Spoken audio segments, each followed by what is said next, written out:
এই সময়টা যুদ্ধের চেয়েও কোনো অংশে কম নয়।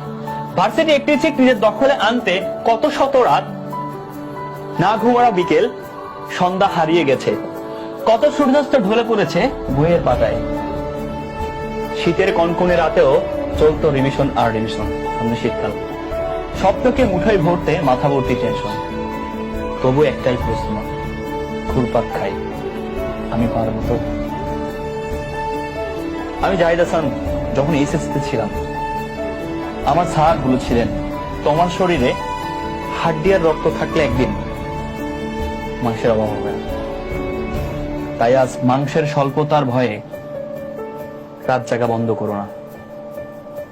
হয়তো তুমি ভাবছো এই ভাঙ্গা চেয়ার টেবিলে বসে, হয়তো তুমি ভাবছো যারা গরিব ঘরের ছেলে আছে, এই ভাঙ্গা চেয়ার টেবিলে বসে পাবলিক খেলার স্বপ্ন দেখাটা কি ঠিক হচ্ছে? উত্তরে আমি তোমার জাহিদ ভাই বলছি, আমি নিজেও একদিন এভাবে স্বপ্ন দেখেছিলাম।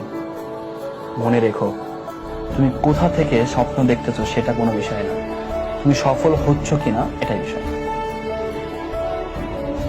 তোমার বাবাও যেন চায়ের দোকানে বসে বুক ফুলিয়ে বলতে পারে ছেলেটা আমার সম্মান রেখেছে।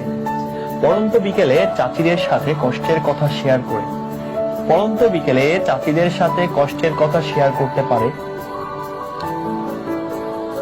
আমার সন্তানটা ভার্সিটি সেমিস্টারের ব্যস্ততার কারণে বাসায় আসতে পারছে না, এটা কিন্তু আসলে কষ্ট। আমার সন্তানটা ভার্সিটির ব্যস্ততার কারণে তুই কালকে বাড়ি যাবি, তোমার অনেক কষ্ট হবে সেমিস্টারের কারণে একটি মধ্যবিত্ত পরিবারের সন্তান হিসাবে স্টুডেন্ট লাইফে পাবলিক বিশ্ববিদ্যালয় মাথা জোগাড় চোখের নিচে কালি জমবে, কোমর ব্যথায় চমচম করবে, রাত পেরিয়ে ভোর হয়ে যাবে 100%। আর এই কথাগুলো সে কোথায় নোট করে রাখবে? এইখানে। এইটা তার 4টা মাসের পড়ার রুটিন।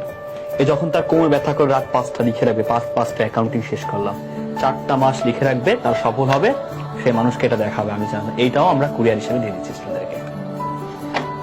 চোখের নিচে কালি জমবে, কোমর ব্যথায় টনটন করবে, রাত পেরিয়ে ভোর হয়ে যাবে, তবুও থেমে গেলে চলবে না, এর নামে এক বিষয়।